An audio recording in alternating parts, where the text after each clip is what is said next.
very instructive. Senator Young. Thank you, Chairman, for holding this important hearing. Thank you, gentlemen, for being here. The Panama Canal underpins our current economic strength and national security. When 40% of U.S.-bound container traffic depends on a single waterway, we cannot afford unilateral toll hikes that choke out competition and leave our smaller carriers or our Midwestern exporters on the hook. For instance, in my home state of Indiana, manufacturing firms and farmers rely on consistent, reasonably priced shipping routes to move heavy machinery, auto parts, and ag products like corn and soy. If the Canal Authority's auction system prices them out, the ripple effects on American jobs and supply chains could be devastating. Chairman Sola, given our enormous stake in the canal's operation, do you believe Congress or the FMC should more aggressively use existing legal authorities or even create new legislative tools to block or penalize toll practices that disproportionately harm U.S. shippers and exporters? Thank you, Senator, for the question. And I grew up in Goodland, Indiana, so that you know. Fantastic.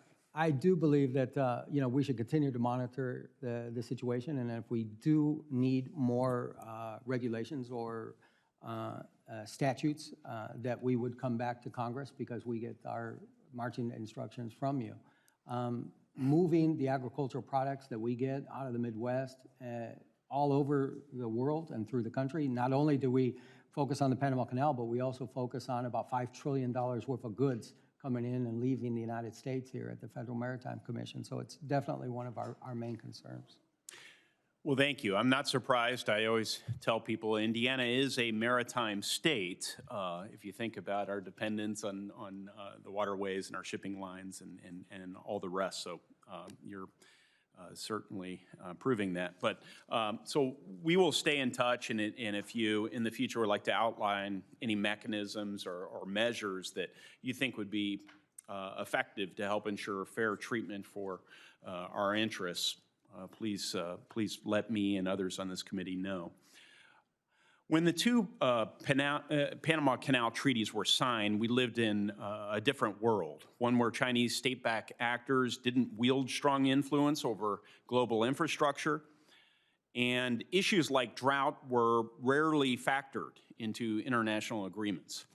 As we all know, times have certainly changed, but the United States is still the canal's biggest customer, and quite frankly, we have every right to expect an operational framework that acknowledges our modern security and economic challenges.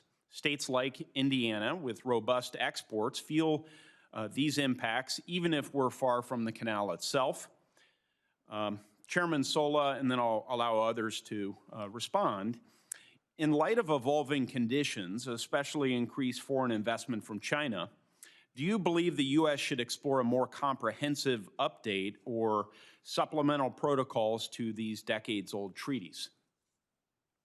I definitely believe that we should support U.S. investment, and not having an ambassador there for so long has been detrimental to us, especially as the case that I just mentioned earlier, where we didn't have an ambassador and we had a U.S. company in need of service. So however we can promote U.S. investment, especially in infrastructure, this is where China is definitely beating us with the Belts and Roads, where they understand that. And I believe that, our Exim Bank and our DFC is so limited in what they can do by the restrictions that they have, that we're not able to invest into infrastructure like we should. I hope the administration will prioritize this ambassador spot as nominations are made. I hope we'll prioritize it in the Senate. My colleagues on the Democratic side of the aisle will be warm to that nomination and moving it quickly. Something both parties, frankly, have fallen short on in recent years is prioritizing these. But other comments, Mr. Maffei? Yeah, well, Senator, it won't surprise you since you and I served together in the House that I actually am pretty bipartisan. I agree with the chairman on what he said. I will say that that certainly we need to look at other kinds of ways to get U.S. companies in positions where they can truly compete with the Chinese and some of these things. And blaming it all on Panama, it really misses the point. I've seen the same thing in Greece, where Greece didn't want to give the concession of its largest port to a Chinese company, but because of its financial difficulties, it was getting pressure from international organizations such as the IMF, Europe, and even maybe some in the United States to do so.